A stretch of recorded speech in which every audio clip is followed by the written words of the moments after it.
Alright, so for today's video, I'm going to make Majora's Mask, and I'm just going through the primering phase, because this isn't for me, this is for a customer, and they're going to paint it themselves. So all I do is go through the build and the primer.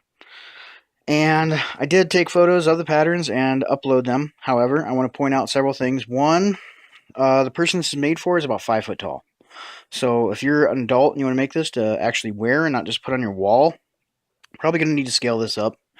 And if you're not sure if it's too big or too small, you can always just print out your patterns and cut them out of cardstock and tape them together and get an idea from that if the mask is going to be long enough or too long or wide enough or not wide enough, etc., etc. And yeah, hopefully you guys will enjoy this video. Let's get into it. Alright, so to get the pattern for this Majora's Mask skull, I just happen to have a sugar skull ceramic decoration up on my wall. And you can see kind of a faint line right here going through the duct tape and across. That's where I actually took it off the sugar skull. This other little piece that I've added on here is my own extra addition to make the shape. Now, I'm assuming you probably don't have something like this to make the pattern. Maybe you do. You can make your own, whatever. But I am going to upload photos of this pattern to the Facebook page once it's completed. This is just the basic shape. To get it on the phone, I'm going to have to take some scissors and cut some slits in here along this curved edge. Here are the slits along the edge. The reason for this is I need this to lay flat so I can trace it out onto the foam. Once I trace this out onto the foam, I can then cut it out and make a duplicate from the foam piece that I made. But I need this to lay flat first. And then whenever I cut all these slits out and all these V's and glue it back together, it'll have a curved edge.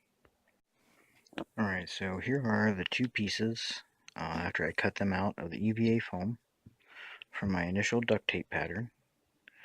And what I'm going to do next is figure out where I'm going to want the holes for the eyes. I'm going to want to figure out where that spot's going to be, and I'm going to go ahead and draw them on and then cut them out. Alright, so I cut out the circles where I want the eyes to go.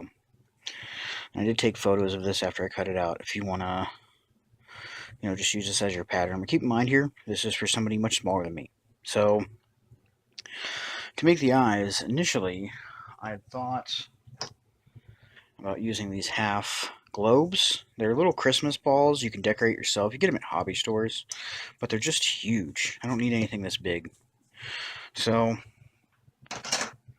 in part to keep the cost down for the customer and so that I get a nice round shape, I'm actually going to use this palm bottle that I just had lying around.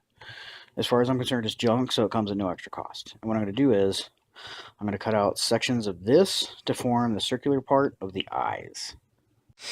Okay, so once I glue these in place, I'll have some nice domed bubbled eyes here. But first, before I glue these in, I'm going to need to glue all these edges here where I cut all the V's. And to glue those together, I'm going to use some damp weldwood contact cement.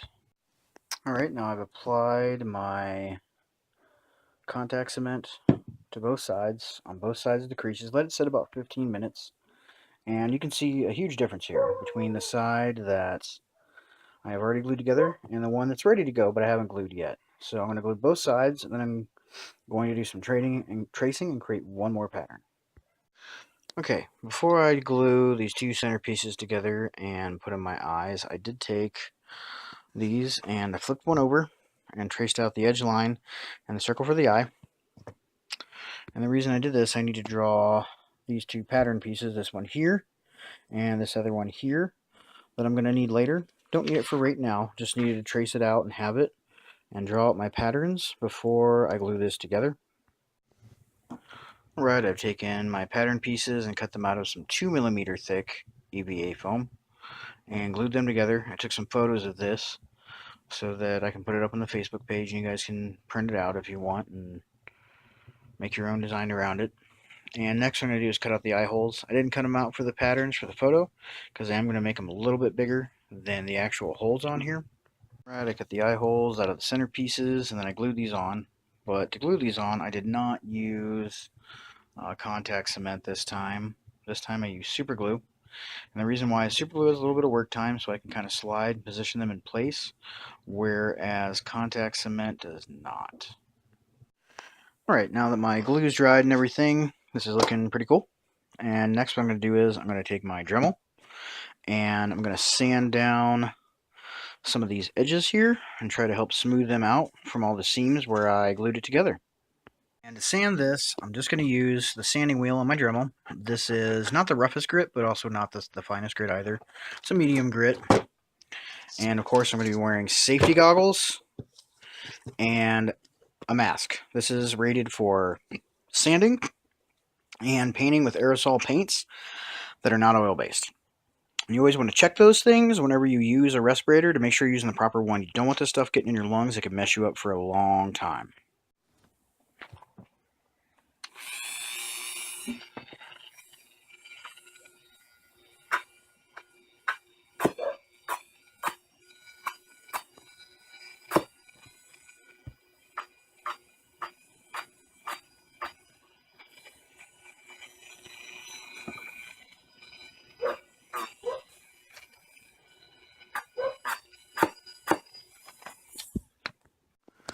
Alright, so I went around and sanded all these to get them as smooth and even as possible. And you'll notice I spent a little bit more time on these, mostly right in this area.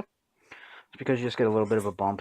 Now, next I'm going to take a sanding block and sand over this and smooth it out a little bit. You don't need a Dremel to sand your project.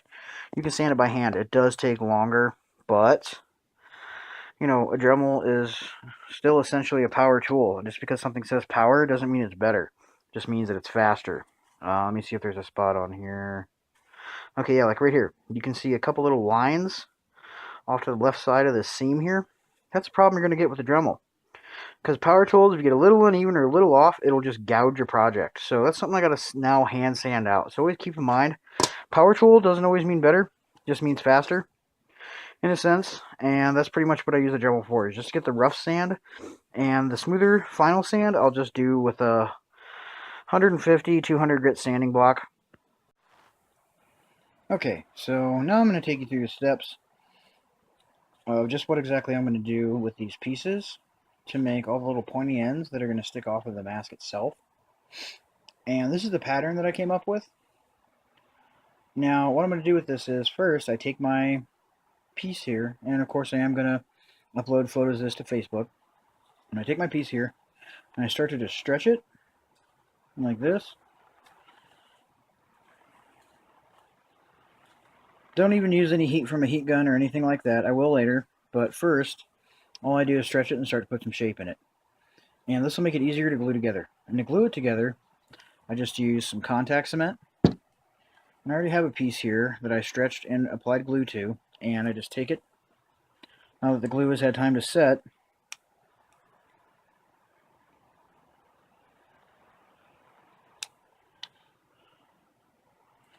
it's going to match up the ends here and go ahead and glue all this together.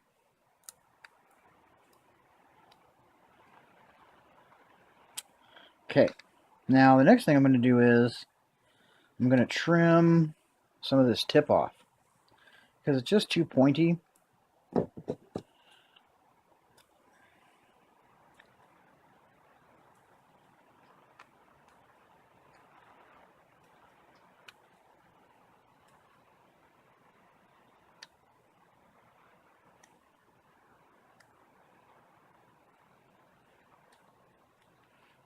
Alright, and next I'm going to take my heat gun and put some heat on it and shape it and form it a little bit. And whenever I get done, it looks like this. And I just gradually, on the area that I wanted to place this, just started cutting back until I had the angle that I wanted, so that whenever I glue it onto the mask, it should sit pretty straight and even on it. Okay, so what I did here was I took 4 of these, and whenever I trimmed them to have the angle so that they fit on the surface, I did 4 of them in about the middle as far as length. And also did another group of 4 that are slightly shorter. Now we're talking centimeters here. You don't have to do this. You can do them all the same. But lastly, I have these two that are slightly longer than all the others. And these two are going to go on the top. Okay? And I did all this off camera, but I put the holes in it. And this is, of course, at the client's request that I did this. And to do this, I heated up a screwdriver and drew where I wanted my holes with a Sharpie, and then just poked it through and let it sit there until it made a nice round hole. This isn't the safest thing to do. If you're younger, I would get the help and permission of the parent or guardian to do this, or just be smart about it and find a different way to do it. You could use a leather hole punch or anything that you may have access to. I wouldn't go out and buy that, but I did this because it's what I had. Also, I took and marked L for the longer ones. On the side, medium, medium, small, small, which is the way that I'm going to glue them on both sides of this. And to glue all of these here on, I'm again going to use contact cement. Alright, so in a lot of videos I end up using silicone to seal it, but there's not much I have to really do to this. So I'm not actually going to use any. What I am going to use is some of this Mod Podge and a brush.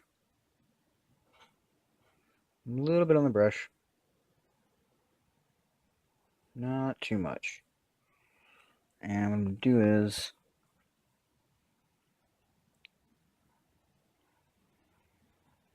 work it down into that seam. Okay. And the excess, I'm just going to brush into foam. Ultimately, I'm going to go over all this and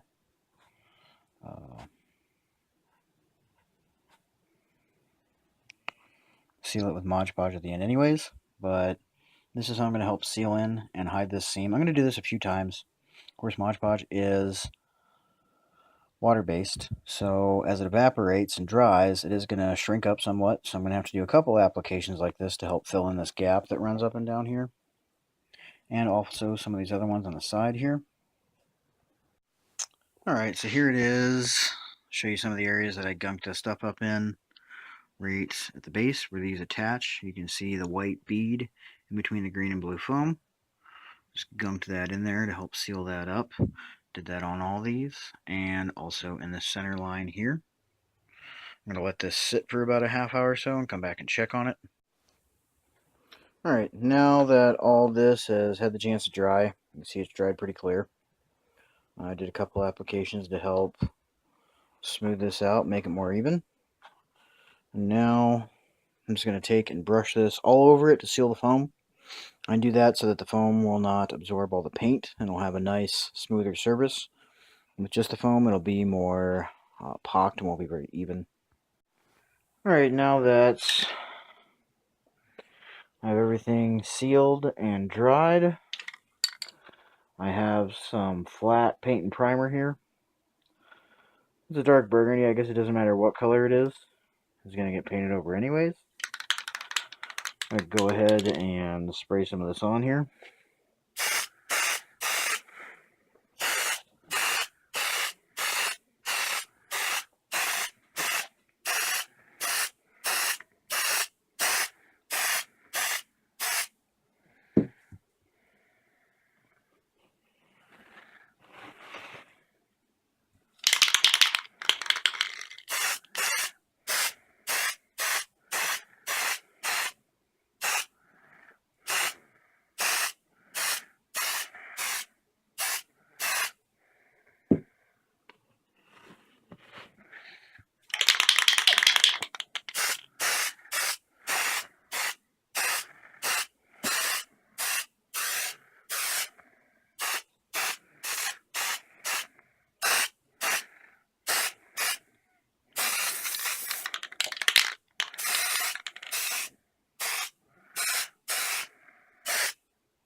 Alright, now it's all nice and even. It'll end up being one color that can have a nice base surface to paint on. Alright, this has had the 24 hours to sit so that it's dry enough that I can handle it. And the last thing I'm going to do is I'm going to take my little lenses here, and I'm going to glue them in using some DAP contact cement. Ooh, and I just picked this bad boy up at my local cosplay store called Just Cosplay. And you can check them out online as well. They have lots of great stuff there that you can, I'm pretty sure they even do mail order. But yeah, that has nothing to do with anything. I'm just excited about this foam because I'm going to make so much armor out of this. I'm so excited. Alright, now that I have the plastic little bubbles glued in here, has a nice round shape for the eyes. And yeah, that's as far as I'm going to be able to go with this video, like I say, because the customer is going to be painting it themselves. But one thing I would do, and probably will end up having to do with her, is I'm going to have to put some padding right in here for the forehead / like bridge of the nose, right where your eyebrows and nose and everything come together on your head. That way it keeps it off her face, you know, so her lips and everything aren't pressing up against it. So that's one thing you may need to do with yours. And also keep in mind the patterns that I uploaded, she's about 5 foot tall. So the taller you are, larger your person you are, you're going to need to scale all your patterns up. Okay? I already said that at the beginning of the video, but I'm going to say it again now. So yeah, that's pretty much it. Aside from an elastic strap and her painting it, the mask is done. So as always, I hope this video was helpful and you guys enjoyed watching it. And if you did like the video, please leave a like. And if you want to see more stuff like this, go ahead and subscribe. And as always, thank you.